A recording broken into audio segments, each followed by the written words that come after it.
భారతదేశ చరిత్రలో అనుకోకుండా యుద్ధాలకి కారణమైన స్త్రీలు భారతదేశ చరిత్ర మొత్తం జరిగిన ప్రతి యుద్ధం ఏదో ఒక రకంగా స్త్రీ యొక్క లోభం లేదా భూమి కోసం లేదా రాజ్య పదవి కోసం జరిగినట్టే చిత్రీకరించారు. ఎవరో ఒకరి దృష్టికోణం నుంచి స్త్రీ బాధితురాలిగా కనబడడం, అలా అర్థం వచ్చేట్టుగా రాయడం, కథ చెప్పడం జరిగాయి. మనం ఈరోజు అనుకోకుండా యుద్ధాలకి కారణమైన కొందరు అలాంటి గొప్ప స్త్రీల గురించి తెలుసుకుందాం. చరిత్ర కూడా వారిని వేలెత్తి చూపలేదు. ఎందుకని? సీత. లంకాపతి రావణుడు రాముడి భార్య సీతను అపహరించాడు. కేవలం ఇద్దరు రాజుల మధ్య గొడవ. రావణుడి చెల్లెలు శూర్పణఖను రాముడు పెళ్లాడున అన్నాడన్న కారణంగా ఇలా చేశాడు. ఇంకా లక్ష్మణుడు ఆమె వారి కుటీరానికి వచ్చినప్పుడు ఆమె ముక్కు చెవులు కోశాడు. రావణుడు తన భార్యని అపహరించాడన్న ఆగ్రహంతో రావణుడిపై యుద్ధం ప్రకటించాడు. హనుమంతుడు వానరసేన సహాయంతో జరిగిన ఈ పెద్ద యుద్ధం రావణుడి వంశం మొత్తాన్ని దాదాపు నాశనం చేసే వరకు సాగింది. కొత్త రాజ్య పదవిని లంకకి కొత్త రాజుగా విభీషణుడు నియమించారు. యుద్ధం ముగిశాక సీత తన పవిత్రతను నిరూపించుకోవడానికి అగ్ని పరీక్ష ఇవ్వాల్సి వచ్చింది. ద్రౌపది. హిందూ ఇతిహాసం మహాభారతంలోని మహారాణి ద్రౌపదికి జరిగిన అవమానం అందరికీ తెలుసు. దుర్యోధనుడు ఒకసారి తమ భవనంలో అనుకోకుండా కింద పడిపోతే ద్రౌపది ఒకసారి అతన్ని చూసి నవ్వింది. ఆ వెంటనే దుర్యోధనుడు ద్రౌపదిని జూదంలో గెలవడానికి యుధిష్ఠిరుడితో మోసం చేసి ఆడాడు. దుర్యోధనుడు తన సోదరుడు దుశ్శాసనుడిని ద్రౌపదిని సభకి బలవంతంగా ఈడ్చుకురమ్మని ఆదేశించాడు.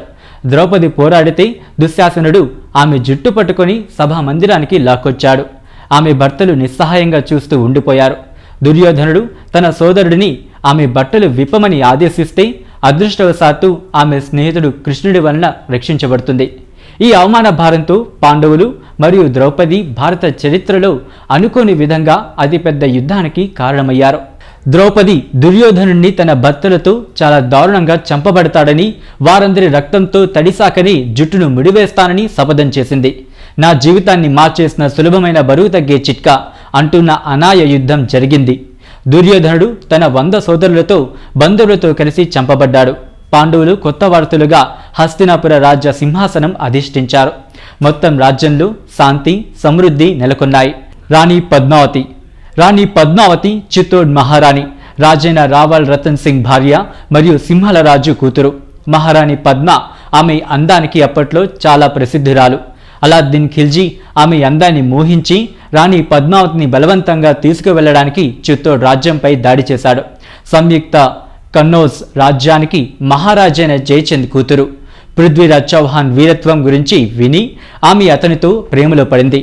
వారు ఒకేసారి కలిసినా పృథ్వీరాజ్ చౌహాన్కి కూడా ఆమె నచ్చి ఇద్దరు పెళ్లి చేసుకోవాలని అనుకుంటారు. కానీ పృథ్వీరాజ్ మరియు రాజు జయచంద్ ఇద్దరు రాజపుతులతో 2 శాఖలకి చెందినవారు కావటంతో ఈ విషయం తెలుసుకున్న రాజు జయచంద్ పృథ్వీరాజ్ని అవమానించడానికి సంయుక్తకి స్వయంవరం ఏర్పాటు చేస్తాడు. పృథ్వీరాజ్ తప్ప అందరూ అర్హత ఉన్న యువరాజులు ఆహ్వానించబడ్డారు. పైగా మట్టితో చేసిన పృథ్వీరాజ్ చౌహాన్ బొమ్మను గేటు వద్ద కాపలాగా ఉంచారు. ఈ అవమానం గురించి తెలుసుకున్న పృథ్వీరాజ్ సంయుక్తను అక్కడి నుంచి ఎత్తుకొచ్చేయాలని భావించాడు. ఆయన పథకం ఫలించింది. పెళ్లి రోజు నాడు మహారాజు పృథ్వీరాజ్ సంయుక్తతో కలిసి తన గుర్రంపై పారిపోయి ఢిల్లీకి వచ్చేశాడు.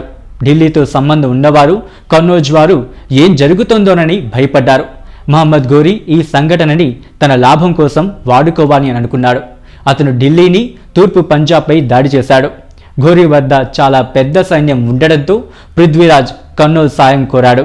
కానీ అనుకున్నట్టుగానే తిరస్కారం పొందాడు.